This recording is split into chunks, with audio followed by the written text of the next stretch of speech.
Alors bonjour tout le monde, mon nom est David Potti, c'est moi qui remplace Louis Bernier comme co-directeur du CEF pendant son année sabbatique. Donc aujourd'hui, je suis content comme premier événement du CEF de la session, d'accueillir notre conférencier, qui sera suivi, entre parenthèses, d'un barbecue qui sera donné juste ici en arrière, immédiatement après la conférence. Alors évidemment, tout le monde est invité à y aller. Donc, il me fait plaisir de vous présenter aujourd'hui Henrik Hartmann, qui est originaire d'Allemagne, mais qui a passé un grand bout de sa jeunesse au Témiscouata. Et puis, probablement c'est à cause de la proximité du Témiscouata avec le campus d'Edmundston. Il a fait son baccalauréat en aménagement forestier à Edmundston. Et puis par la suite, il a poursuivi. Il a fait un doctorat à l'UQAM sous la direction de Christian Messier. Et c'est là que j'ai connu ses travaux. Bon, ça parlait notamment de mortalité à la suite de la coupe de jardinage, mortalité en fonction du système de classification des tiges et des arbres feuillus. Et aujourd'hui, il va encore nous parler de mortalité, mais cette fois plus en lien avec les changements climatiques. Henrik est retourné en Allemagne après ses études. Il est directeur d'un groupe de recherche à l'Institut Max Planck. Henrik, je te cède la parole. Merci beaucoup. Merci pour l'occasion de parler ici à Québec. Tout d'abord, je pense que important, ça fait 6 ans que je n'ai pas été dans une institution scientifique au Québec pour donner une présentation. Donc, ça fait 6 ans aussi que je n'ai pas donné une présentation en français. Alors, quelques mots vont me manquer ici et là. Donc, je m'excuse à l'avance pour ça.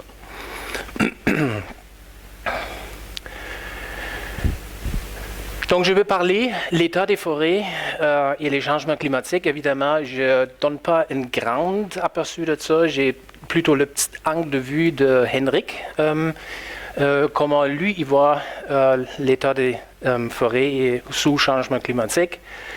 Plus particulièrement, c'est des mécanismes de mortalité d'arbres lors de sécheresse qui m'intéressent. Et encore plus en détail, c'est le bilan carbonique sous sécheresse.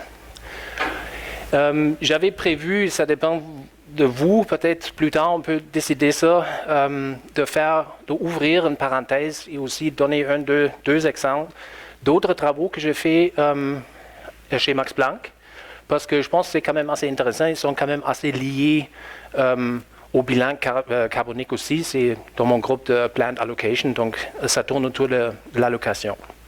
Donc si vous avez le goût plus tard, je vais poser la question. Si vous êtes tanné, je vais avancer quelques diapositives et va revenir sur des directions futures de ce que je veux faire dans l'avenir ou que j'ai déjà entamé de faire. Si vous avez des questions entre-temps, je pense que c'est mieux de lever la main, de poser une question tout de suite que d'attendre jusqu'à la fin et peut-être risquer d'oublier la question. Moi, ça ne me dérange pas du tout. Au tout début, ça, c'est pas si évident que ça. Je voudrais bien remercier mon groupe de travail, mon groupe de recherche, parce que tout ce que je vais montrer, c'est pas seulement un travail personnel, mais il y a des techniciens qui ont travaillé très, très fort. Il y a aussi des étudiants gradués, et je pense qu'ils méritent d'être placés au tout début de ma présentation. Donc, merci beaucoup à mon équipe. Et maintenant, sur l'état des forêts. J'imagine quelques-uns ou la plupart de vous, vous avez tous un background en foresterie, écologie forestière, j'imagine. Cette carte-là, c'est pas des grandes nouvelles. Craig Allen a publié ça en 2009 en Una Silva tout d'abord, et par la suite en Forest Ecology Management. Et cette carte montre des événements de mortalité d'arbres et de forêts inhabituels liés à la sécheresse et à des vagues de chaleur. Donc, on peut bien voir, ça affecte tous les biomes forestiers et semble être un phénomène global. C'est même le titre, dans le titre de son article. Alors, est-ce qu'on va être pris avec ça?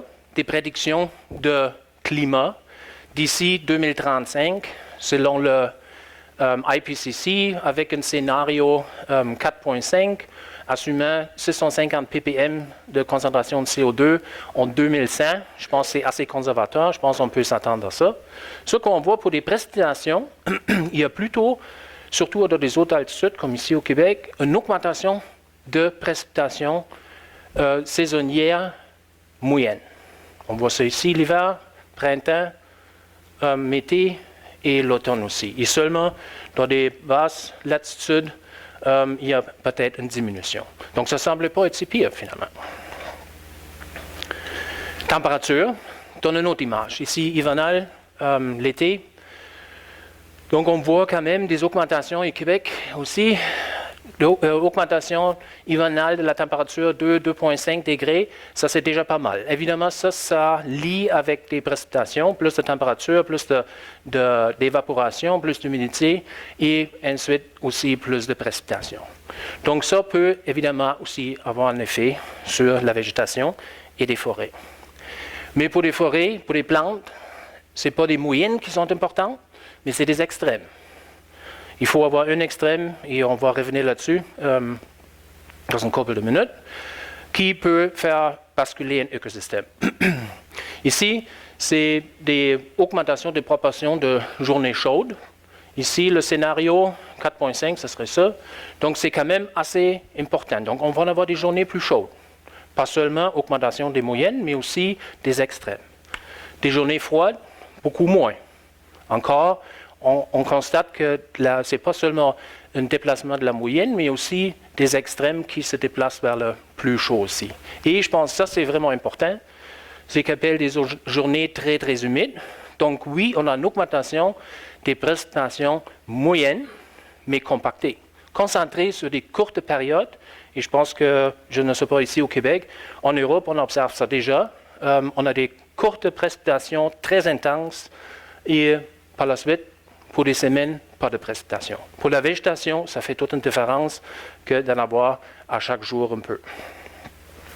Donc, on est pris avec ça. Un exemple très bien étudié, peut-être vous avez lu des articles là-dessus. Nouveau-Mexique, un écosystème aride, 2 espèces. Aride, ça veut dire bien adapté à la sécheresse. Je ne sais pas si c'est visible en arrière. On voit beaucoup de brun ici. C'est une sécheresse durée de 3 ans. Au début, beaucoup de brun. 2 ans plus tard, beaucoup de gris. Ce qui est brun ici et gris là est mort là. Encore plus intéressant, c'est que ce qui est mort là, 95%, c'est d'une espèce. Et ce qui a survécu, encore 95% d'une seule espèce. Dans ce cas-là, le genévrier et le pin, Pinus edulis, mort à 95%. Mais encore plus intéressant, si on regarde comment les 2 espèces se comportent lors d'une sécheresse. Ça, c'est le pre-dawn leaf water potential, serait le potentiel hydrique des feuilles avant le lever du soleil, peut-être. On voit le pin qui a un contrôle quand même assez serré. Il ferme des stomates très très tôt lors d'une sécheresse. Tandis que le genévrier ici fait varier le potentiel hydrique. Donc on pourrait croire s'il y en a une des 2 espèces qui est vulnérable à la sécheresse, parce que ça devrait être cette espèce ici. Pourquoi cette espèce n'est pas morte? Bien, si on regarde maintenant l'échange gazeux au niveau des stomates, ce n'est pas seulement de l'eau qui est échangée, mais c'est aussi le CO2 qui rentre dans le stomate. Donc maintenant, si on assume ici une sécheresse ou comme des périodes plus secs pour très longtemps, les stomates se ferment, peu de CO2 peut entrer dans la feuille, peut être assimilé. Et on voit ça ici, le début de la sécheresse, très très fort simulé ici. Et le pin entre dans un état de bilan carbonique négatif. Donc évidemment, si ça dure très longtemps, on peut avoir un épuisement au niveau des hydrates de carbone. C'est ce qui a incité Nate McDowell de développer son Hydraulic Framework. C'est probablement aussi bien connu, je crois en tout cas, qui lie la régulation stomatale à l'intensité de la sécheresse ou une espèce comme le genévrier qui fait varier son potentiel hydrique très très fortement. Et maintenant, j'ai une sécheresse qui est très très forte. Et là, je vais en avoir des embolies dans le xylème. Donc, un endommagement du système vasculaire, finalement l'interruption de transport d'eau et le hydraulic failure, donc l'assèchement. De l'autre côté, l'espèce comme le pin, une sécheresse qui dure très longtemps, mais peut-être pas très sévère, pas trop intense. Et finalement, le pin est obligé de creuser dans ses réserves pour fournir de l'énergie pour le métabolisme. Et quand les réserves sont épuisées, il meurt de faim. Et c'est ça l'explication qui a été livrée pour le phénomène au Nouveau-Mexique. Donc c'est cette partie, surtout le bilan carbonique avec la sécheresse, qui m'intriguait beaucoup et que je vais vous montrer quelques études. Donc j'ai fait des expérimentations d'exclusion de précipitation. Je mets des arbres sous un toit. C'est moi le maître de cérémonie, donc c'est moi qui décide qu'est-ce qui reçoit comme l'eau. Et je fais aussi des expériences en chambre de croissance et en serre aussi. Tout d'abord, on voulait savoir c'est quoi l'interaction entre la sécheresse et la température pour le bilan carbonique de la plante. Pourquoi l'augmentation de la température a un effet sur le bilan carbonique? Parce que la respiration, c'est un processus thermodynamique. Donc, plus la température augmente, plus que la plante dépense des hydrates de carbone en termes de respiration. Donc, elle a plus de pertes, en même temps, sécheresse, moins d'apport de hydrates de carbone par la photosynthèse. Donc, ça devrait avoir une influence. Donc, on a fait une étude avec le tuyau. On a appliqué une sécheresse dans des petites chambres de croissance avec des régimes de température différents. Donc, on a arrêté de les arroser et on l'a poursuivi dans le temps. On a mesuré le bilan carbonique de la plante en entière. Les résultats montent. Ici, 35 degrés, 25, 15 degrés. Ça, c'est le bilan carbonique journalier. Et ça, c'est l'humidité au sol. Pourcentage d'humidité contenue au sol. Et on voit le bilan carbonique à 35 degrés devient négatif beaucoup plus tôt. Ça veut dire qu'avec des sols beaucoup plus humides qu'à des températures moins élevées. Donc la sécheresse qu'on utilise souvent comme un terme fixe, c'est ça la sécheresse, c'est pour la plante un gradient de conditions. Donc pour la plante à 35 degrés, la sécheresse n'a pas le même impact qu'à 15 degrés. Par la suite, je vais essayer de poursuivre un peu le hydraulic framework, le carbon starvation. Je me dis, OK, je vais essayer de tuer ou d'épuiser des réserves d'un arbre avec la sécheresse. Donc ici, on voit bien ça, des petites épinettes de Norvège, 7 ans, je l'ai mis dans les pots, sous le toit, et j'ai bien réussi. 3 mois et demi plus tard, il était mort. Mais bon, on ne sait pas encore pourquoi, on verra.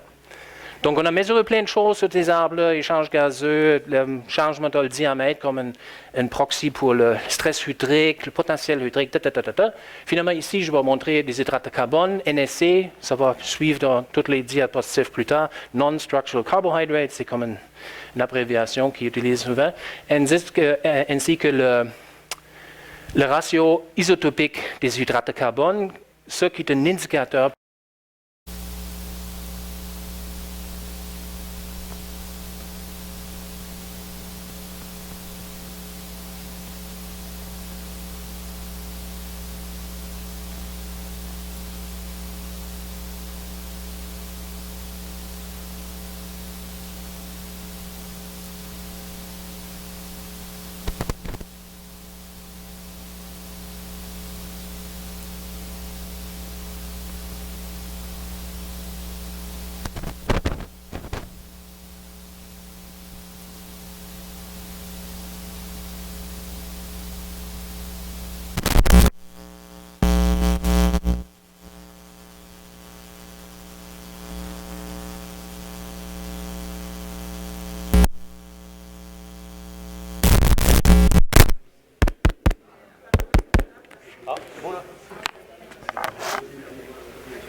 C'est un canal poétique.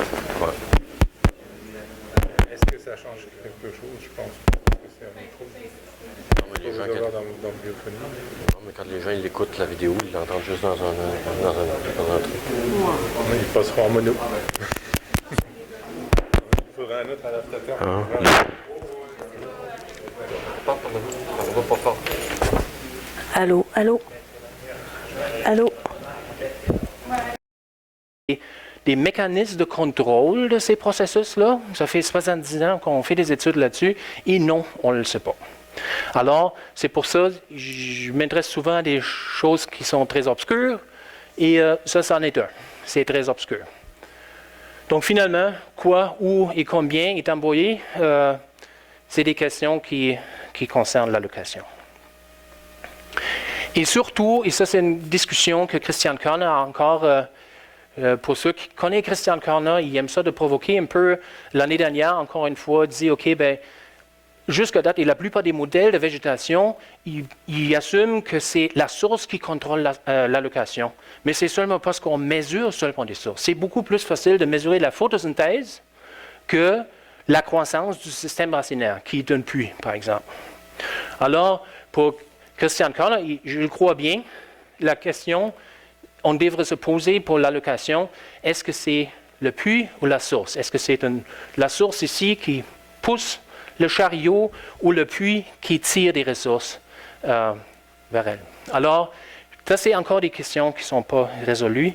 Et même, je commençais une interaction avec une entreprise commerciale qui produit en agroalimentaire des semences à très grande échelle, une grande entreprise où on croit tout le temps, ben, nous, les écologistes, ben, on n'a pas de moyens, on n'a pas d'argent, et c'est pour ça. Et eux, ils savent peut-être, parce qu'ils nourrissent l'argent, mais ils se posent les mêmes questions encore. Même eux, qui sont responsables pour nous alimenter, ils ne savent pas plus que nous. Alors, on est dans un bon club. Et évidemment, pour moi, c'est des NSA. Vous avez probablement compris, c'est le carbone qui me fascine d'une certaine manière. Pourquoi? Parce qu'ils sont au centre du fonctionnement de la plante. Photosynthèse, ben, ils sont ici. Bon, il y a des réserves, on a vu ça, ça peut avoir une importance. Mais tout ce qui se passe dans la plante, par la suite, c'est des NSA. C'est le substrat de base pour tout qui se passe. Croissance, n'importe quoi. Le métabolisme secondaire, donc la défense, tout par des hydrates de carbone, des sucres. Et une affaire, ça je trouve un point très important aussi, très intéressant, des exports, parce que c'est ici qu'on connaît le moins et on est le moins apte à mesurer. Donc l'export qui peut soutenir, par exemple, la communauté microbienne dans le sol, les interactions avec des symbiontes comme des mycorhizes. Donc je vais montrer un exemple. Alors, c'est toujours très axé sur des NSA. Donc ici, on a fait une étude avec le Plantago et on s'est intéressé aux questions comment l'échange plante-mycorhize change quand le carbone devient rare. Comment la plante gère ça? C'est comme la fin du mois, portefeuille, 10 piastres. Est-ce que je vais au cinéma? J'ai acheté des nouilles. Hein? Bon. Alors, le design, trouvé très chouette. Ici, le Plantago, la plante, ici, on voit, ça c'est une cuve, une pot de croissance. Ici, la plante pousse dans un comportement. Ici, il y a une paroi trouée sur chaque bord, un tamis très très fin là-dessus. Et à l'autre bord, une autre ressource super importante pour la plante, l'azote. Et là, par le tamis qui est placé là, on empêche la plante de pousser à l'autre bord pour se chercher l'azote. Donc, le seul moyen pour la plante de trouver l'azote, c'est d'avoir une interaction avec des mycorhizes. Parce que les ifs sont très minces et eux peuvent passer pour aller chercher l'azote et en échange de chercher le carbone de la plante. Et on s'est intéressé aux questions, si on réduit maintenant pour les plantes le CO2, donc la disponibilité d'échange, la capacité, la force d'échange, qu'est-ce qui arrive? Ici, les résultats. Tout d'abord, ici, LC, low carbon, ambient carbon. Donc, quand il y a moins de carbone,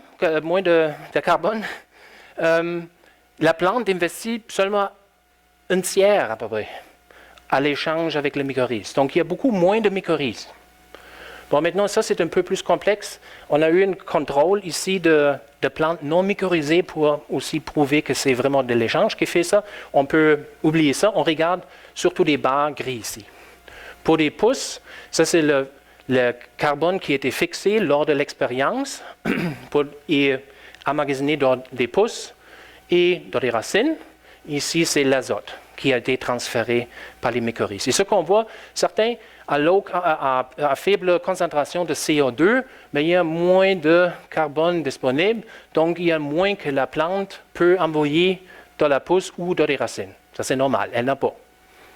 Mais ici, l'échange d'azote, la plante reçoit autant d'azote à faible carbone que dans le traitement à haut carbone. Donc l'échange ici, on pourrait dire que c'est la plante qui est en contrôle de cet échange-là. Elle envoie beaucoup moins, mais finalement, elle reçoit autant.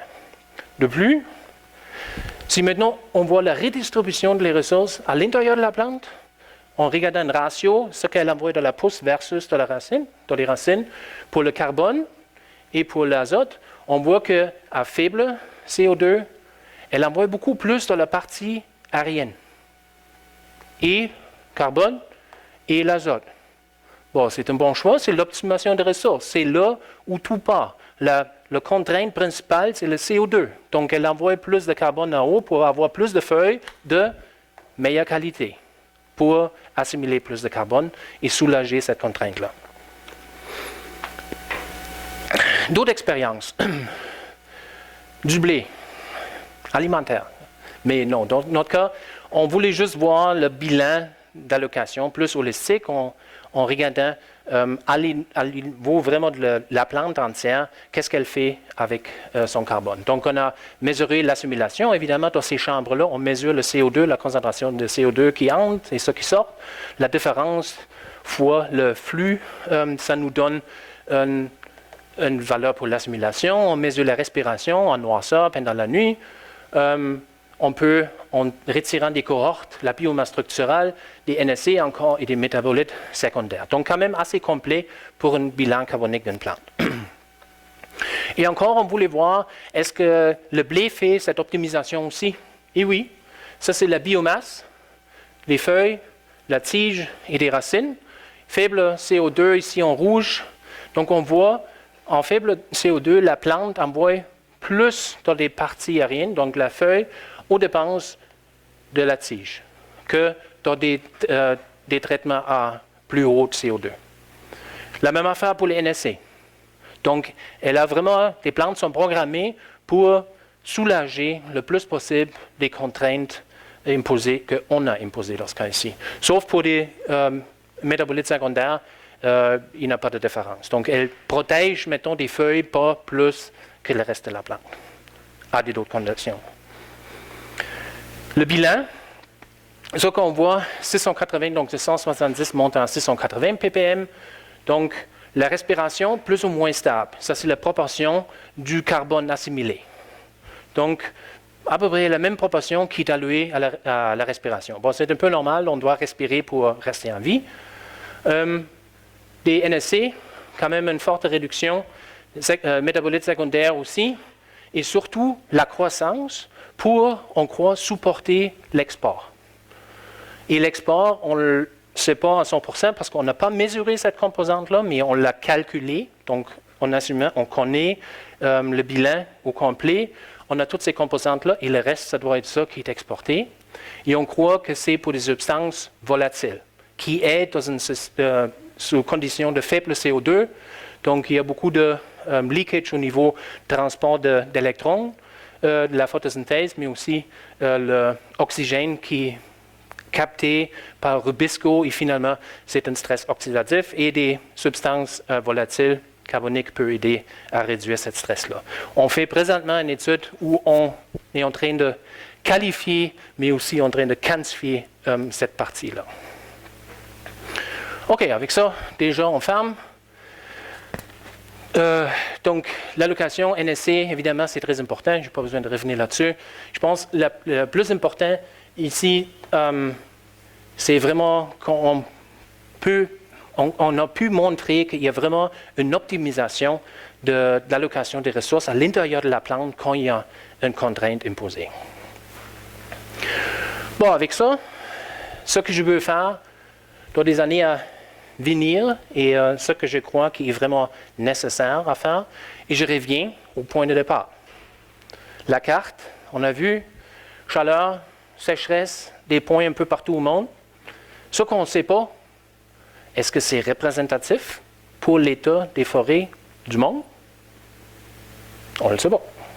Donc ça, on regarde ça, c'est la plupart des endroits sont soit bien peuplés, donc il y a beaucoup d'études qui se font. Ça, c'est basé sur une recherche de littérature.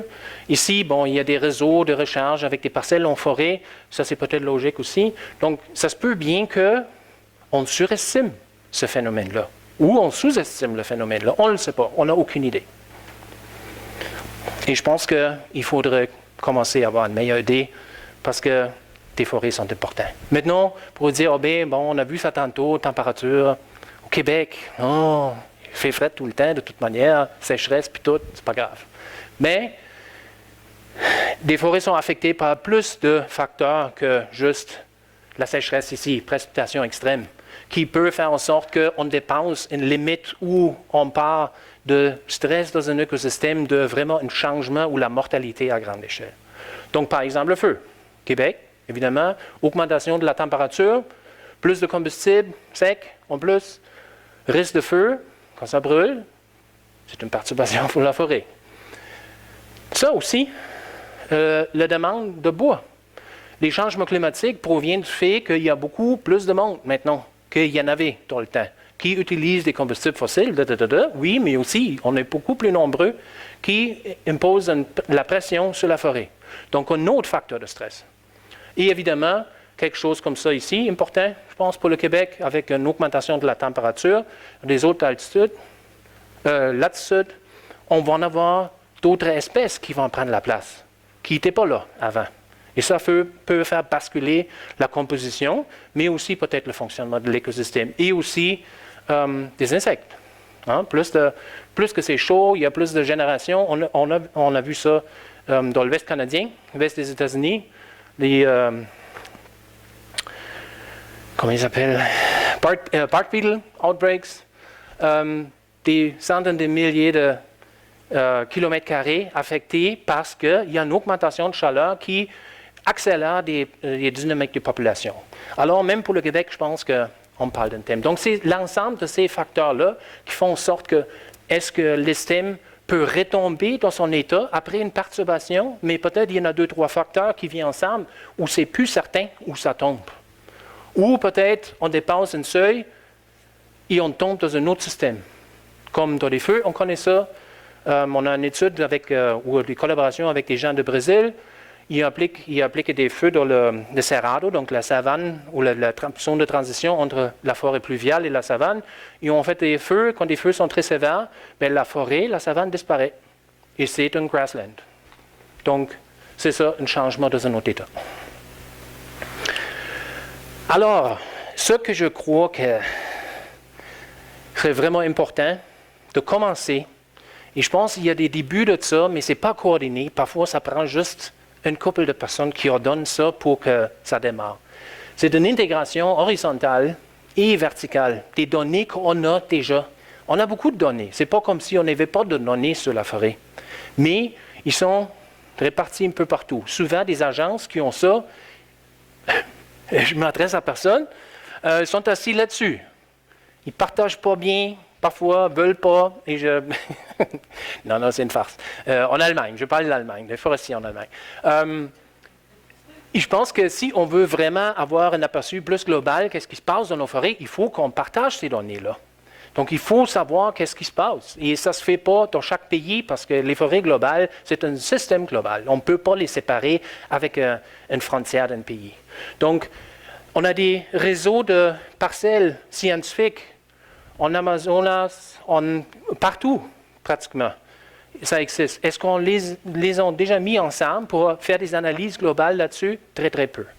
Les inventaires forestiers, la même affaire. Les États-Unis, Canada, en Europe, tout ensemble, ça c'est l'intégration horizontale. Et verticale, ces données sont disponibles aussi, sauf que souvent pas une résolution qui nous permette de distinguer est-ce que j'ai un changement de la canopée qui est dû à une sécheresse et les arbres ils font tomber leurs feuilles pour réduire la surface foliaire où ils sont vraiment en train de mourir. Donc, en liant ça avec ces informations-là et des informations, par exemple, qu'on peut maintenant avoir en investissant un peu avec des technologies comme le LiDAR, où on peut identifier la mortalité individuelle d'arbres, pourrait nous permettre d'identifier aussi des points chauds en forêt où il y a de quoi qui arrive, des mortality hotspots. Et similaire à ça qu'ils ont fait au Nouveau-Mexique, bien, on va là et on fait des expériences pour savoir qu'est-ce qui se passe et pourquoi. Des observations à plus long terme. Il faut savoir, est-ce que la forêt est encore à l'intérieur de la variabilité naturelle de ce que ça peut être? Est-ce que la boule est en train de tomber dans l'autre creux ou est juste en train de bouger dans son creux encore, comme on a vu tantôt? Donc, je pense que ça, c'est super important parce que finalement, on veut avoir des paramètres pour des modèles de végétation. Et des modules de mortalité dans ces modèles-là, c'est là, ils sont le plus en panne. Alors, je pense que ça, c'est une approche qui est vraiment nécessaire pour qu'on ait une meilleure connaissance de nos forêts et de l'état de nos forêts. J'ai commencé ça en 2014 déjà, des premiers pas. C'est pas facile, travail d'Hercule. Il y a beaucoup de monde tout le temps contacté, email, j'ai organisé un workshop, International Interdisciplinary Workshop on Tree Mortality à Jena. Je ne m'attendais pas à ça. J'avais invité 15 personnes. Finalement, des emails de tout le monde. « Oh, comment ça? Moi, je ne suis pas invité. Je veux venir. » Finalement, c'était plus que 60 personnes. C'était même plus un workshop. On ne pouvait plus vraiment travailler. Mais on a pu discuter ensemble. Des grands noms, Craig Allen, toutes sortes d'autres grandes, donc l'auteur de la carte, noms qui étaient présents, mais aussi beaucoup de postdocs, des étudiants gradués. Donc, de 18 pays, 6 continents, et finalement, la conclusion générale était, bien, on n'a aucune idée de ce qui se passe avec nos forêts. Donc là, j'ai poursuivi cette initiative et avec quelques personnes, maintenant, je suis dans des démarches de trouver le financement avec la Volkswagen Foundation où on va déposer de mon retour une demande, quand même des bonnes chances, 50% de taux de succès, ça c'est pas pire en sciences, pour organiser justement un atelier international qui vise à cette intégration horizontale et verticale. Les réponses pour la demande, il faut envoyer des invitations pour montrer que oui, des gens sont intéressés. Dans l'espace, on a envoyé 70 invitations. Dans l'espace de 5 jours, on a eu plus de 60 confirmations. Donc, il y en a un grand intérêt. Pour ceux qui sont intéressés, évidemment, ce n'est pas facile de pointer à tout le monde qui sont peut-être importants. Donc, ceux qui sont intéressés, contactez-moi et vous pouvez faire partie de ça. Et avec ça, j'ai assez parlé. Merci.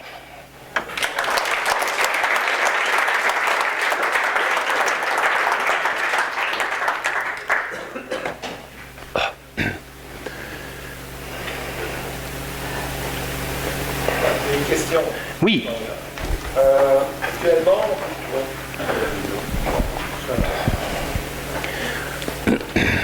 c'est une joke. Bon, alors si ça marche, tant mieux. La question, d'abord, Frank Mussenberger, je travaille au ministère des Forêts sur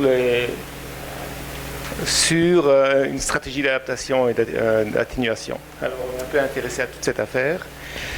La question était dans ton allocation de carbone. Actuellement, une plante, elle pousse, elle a besoin un minimum de nutriments, du CO2 et de l'eau, grossièrement. On ne va pas forcer trop là-dessus. Pour l'instant, on pourrait dire ici au Québec qu'il n'y a pas assez de nutriments. Du CO2, il y en a assez, de l'eau, il devrait y en avoir assez aussi. Ça ne pousse pas ben, mais ça pousse. Et toi, ce que tu nous montres comme scénario, c'est qu'il y aura de plus en plus de CO2 et de moins en moins d'eau. N'est-ce pas? Ben, au Québec, ça semble aller... Pas au Québec, mais grossièrement. En général, ben, il y a quand même plutôt plus de précipitations. La quantité d'eau qui va tomber sur la planète, globalement, ça reste pareil. La distribution en l'envers de la planète, ça va changer. C'est ça, donc il y aura des périodes de sécheresse. Très probablement. Ouais. Peut-être pas comme au Nouveau-Mexique, mais 4 semaines, pas d'eau pas de pluie. Pour l'instant, les arbres réagissent de telle manière, si il y a, non, ça je ne sais pas, je la pose la question, les arbres, s'il n'y a pas assez de CO2, est-ce que les arbres vont forcer plus sur le feuillage en disant, bon, il me faut plus de CO2, j'ai besoin de plus de feuillage, ou alors ils ont une autre stratégie, où ils s'arrêtent de pousser. Quelle est la façon de réagir d'un arbre dans ce côté-ci?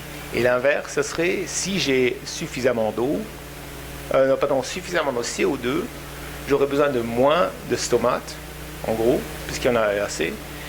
Et par contre, je devrais diminuer le nombre de feuillages parce que j'ai moins d'eau. Est-ce que ça aurait du sens ou pas? Ben, en principe, ça a du sens, oui. C'est peut-être pas nécessairement il y a des changements de densité de stomates aussi. Ça s'est observé surtout avec des changements, mettons ce qu'on applique un grand gradient de concentration de CO2. Il y a des études qui montrent à très faible concentration de CO2, la densité de stomate est plus grande qu'à plus forte concentration. Mais les changements sont quand même graduels en termes de ce qu'on a dans notre environnement. Et je pense plutôt ce qui va arriver, c'est l'ouverture des stomates qui va être le facteur qui termine la réponse et pas la densité.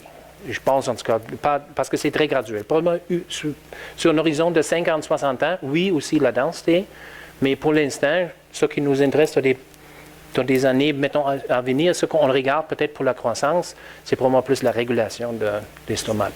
Et évidemment, oui, dépendant où la ressource la plus limitante se trouve, il y a des chances que l'allocation va changer vers cette partie-là. Donc, si on parle maintenant ici, OK, ben, ça serait plutôt des nutriments qui sont limitants pour la croissance, mais bon, pour la croissance. Est-ce que la plante doit absolument pousser?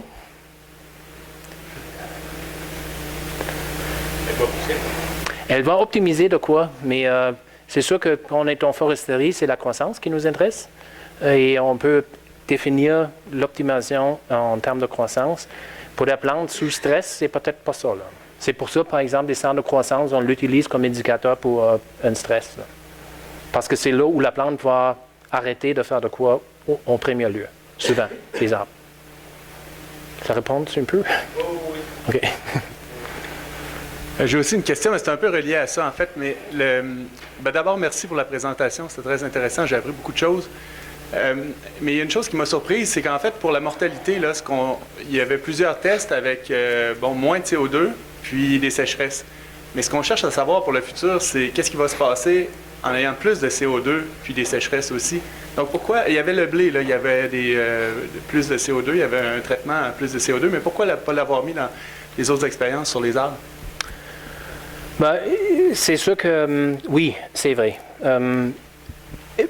Si on veut savoir qu'est-ce qui arrive dans l'avenir, on fait un traitement plutôt avec CO2 élevé. Si on veut connaître le fonctionnement de la plante, je pense qu'il faut aller vers l'autre sens aussi. Pas seulement, mais aussi. Et bon, l'expérience que j'ai montrée, c'était vraiment la question que je me suis posée, comment je peux séparer l'effet de la sécheresse sur l'assimilation versus le fonctionnement du phloème. Là. Donc, c'était vrai particulier pour cet aspect-là. Et finalement, maintenant, on l'utilise, le faible CO2, vraiment pour des systèmes d'allocation parce qu'on dit, OK, si on réduit la disponibilité de CO2, on réduit aussi l'argent dans le portefeuille. Et avec ça, ce qui va être maintenu comme en termes de pool d'allocation, ça doit être une priorité. Donc, c'est pour ça qu'on utilise ça. Pour des questions de changement climatique, de savoir comment ça répond, mais il y a tous ces phase experiments qui existent quand même un peu partout. Des résultats sont peu concluants. Pourquoi? Parce qu'il manque des informations qu'on ramasse dans nos chambres de croissance que malheureusement, on ne peut pas faire en forêt mature. Donc, c'est sûr que si on regarde, par exemple, augmentation de CO2, souvent dans les phase experiments, on voit une augmentation de la croissance, mais rapidement, ça atténue. Mais pourquoi? Des nutriments qui s'épuisent à ce niveau-là, qu'il n'y a plus de croissance, d'augmentation de croissance qui peut être maintenue. Et B, parfois, il y a comme aussi des arbres qui ne sont pas toujours économiques. Comme la respiration, par exemple, bon, pour le blé, on a vu que c'est plus ou moins constant.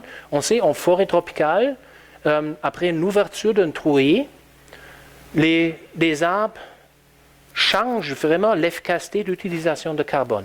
Quand la canopée est fermée, les arbres ne peuvent pas pousser, ils gaspillent ou ils utilisent jusqu'à 75% de le carbone assimilé pour la respiration. C'est juste envoyé. Ils ne savent pas quoi faire avec. Et quand l'ouverture est là, ils peuvent pousser, bien, cette efficacité change énormément. Donc, on est dans la misère de vouloir étudier de quoi, mais pas en avoir des outils pour faire ça de manière pour qu'on ait vraiment une approche à niveau de l'arbre au complet et pas seulement ce qu'on fait souvent, on regarde au niveau photosynthétique, il y a une augmentation, ou la biomasse, mais toutes les autres utilisations, on ne regarde pas parce qu'on ne sait pas comment. Croissance racinaire, milieu naturel, on ne sait pas. Hugues, je le connais.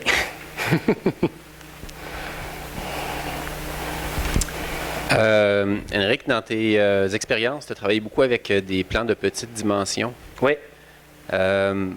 Comment penses-tu que tes résultats peuvent s'appliquer à des arbres plus matures ou est-ce que tu crois que les résultats seraient différents ou changeraient d'une certaine manière? Est-ce que tu pourrais nous parler un peu de ça? Oui, c'est sûr que ça, c'est quand même aussi une question récurrente et évidemment, il n'y a pas de réponse facile. Les patrons d'allocation d'une jeune plante ne sont pas les mêmes que des patrons d'allocation d'un arbre mature. Là. Ça, c'est sûr et certain. Jusqu'à date, ce que j'avais regardé, essayer de regarder isolé, c'est vraiment des processus très spécifiques. Et là, oui, encore là, on peut dire, OK, ça peut changer dans une plante mature ou d'un arbre mature. Oui, ça change. Ça, c'est la réponse triste. Si on trouve assez d'argent, là, on pourrait imaginer de mettre des arbres matures dans des chambres de croissance et mesurer. Oui, ça serait intéressant. Hein? Il faudrait trouver des sources pour ça. Hein?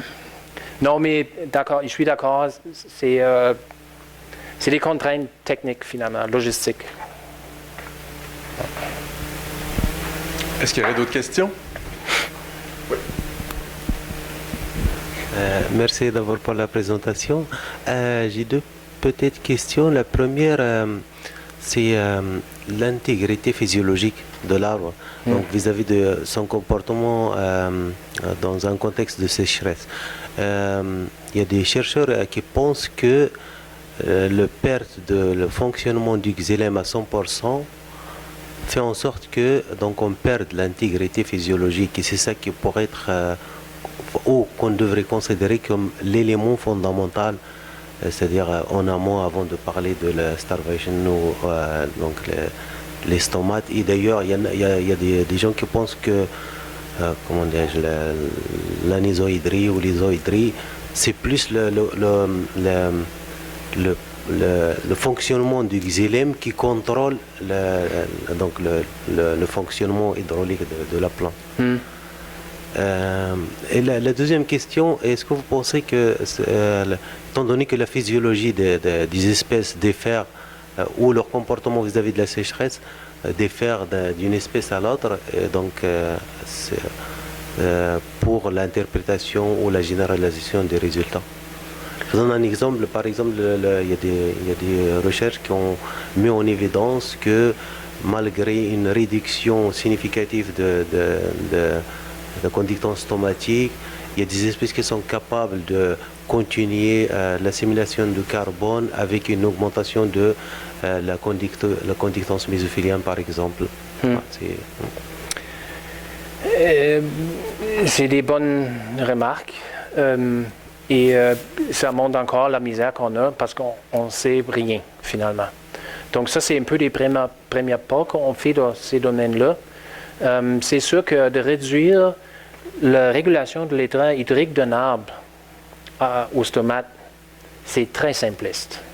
Je pense que l'intention n'était jamais ça non plus. C'est juste que ça partait avec cette graphique de Hydraulic Framework Et même Nate, je le connais quand même assez bien, il déteste cette graphique maintenant parce que c'est tout le temps, il est comme tenu responsable pour aussi ce genre de dichotomie qui s'est développée. OK, c'est soit une ou l'autre. Malgré qu'on a regardé cette graphique pour de vrai, là, il y a comme un chevauchement des deux boîtes ici, là, de carbon starvation and hydraulic failure.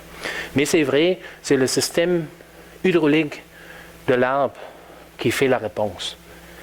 On voit bien ça, par exemple, dans des très grands arbres. Il y a des études aussi dans l'Ouest canadien qui ont été faites et dans l'Ouest américain, je pense aussi, qui montrent que tout le système vasculaire d'un arbre change en hauteur pour s'ajuster aux conditions. Parce que la tension dans l'exilème à 2 mètres de hauteur, ce n'est pas le même qu'à 2 mètres. Et tous les paramètres de ce système doivent changer. Comme le tuyauterie dans un gratte-ciel. Hein, le tuyau en haut est mince, en bas, c'est des gros tuyaux. C'est un peu comme ça. Là. La deuxième question, c'était sur... Excusez. Ah, c'est encore la même affaire. On ne le sait pas. Tu m'as posé la question tantôt avec si des plantes peuvent, s'ils peuvent apprendre un peu. Moi, j'ai fait l'observation je n'ai pas montré des données aujourd'hui, cette expérimentation d'exclusion. J'avais aussi un traitement cyclique. Donc, j'ai asséché des arbres, je les ai arrosés, je les ai asséchés. Et ces arbres-là, à la fin de saison, ils ont mis ou gardé beaucoup d'hydrates de carbone dans le feuillage. Donc, moi, je croyais, je le crois toujours, c'est comme un genre d'acclimatation. Hein? Ils ont vécu tellement de sécheresse maintenant que c'est avantageux pour eux de garder le sucre dans les feuilles pour la régulation, osmorégulation finalement. En même temps, il y a j'ai mentionné ça tantôt, des arbres qui ont déjà vécu des embolies dans le xylème sont plus vulnérables à une deuxième sécheresse. Donc là, il n'y a pas d'apprentissage. Mais ça, c'est physique. Là. Est-ce qu'on connaît ça? Non, on ne connaît pas ça. Moi, je ne le connais pas. En tout cas, je ne connais pas d'études qui ont vraiment traité ces questions-là. Mais c'est de quoi à faire, oui. Il y a un groupe de recherche en Alberta qui travaille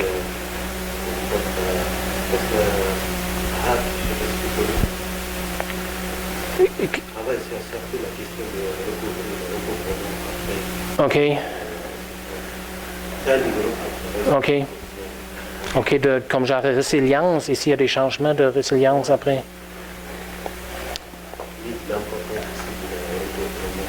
Il y a des résiliences au niveau cellulaire, des affaires comme ça, et au niveau moléculaire, on voit ça aussi. Au niveau de la plante, à l'échelle de la plante entière, moi, je n'ai pas encore vu ça, là, mais peut-être ça existe aussi. Mais moléculaire, définitivement, oui. Alors, est-ce qu'il y aurait d'autres questions? Peut-être la petite dernière? Moi, j'ai peut-être une petite dernière. Tu as montré que, si j'ai bien compris, que tant que les plantes pouvaient utiliser des ressources carbonées dans les racines, elles survivaient. Puis quand c'était complètement épuisé, c'est là qu'elles mouraient. Est-ce que c'est bien ça? C'était lié?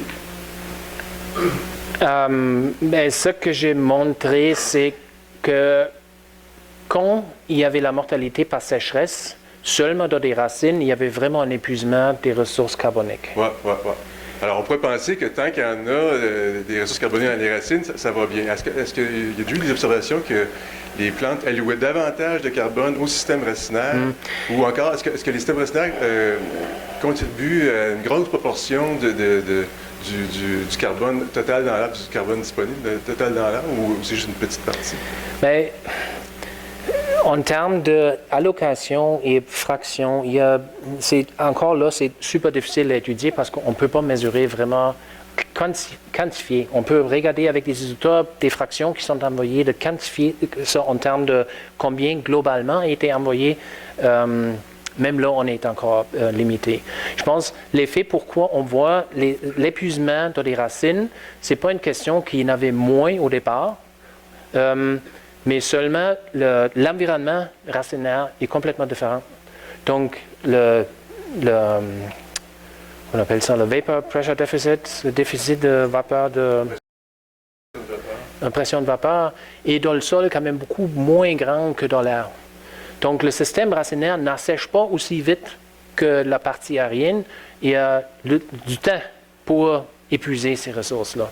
Donc reste fonctionnel plus longtemps. Je pense que c'est ça vraiment la différence aux parties aériennes.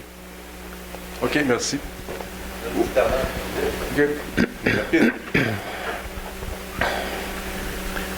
Tu parles des NSC, là, je me demandais, est-ce que ça doit être quantifié, par exemple, si tu veux le quantifier dans une racine, est-ce que ça doit être quantifié à chaque année?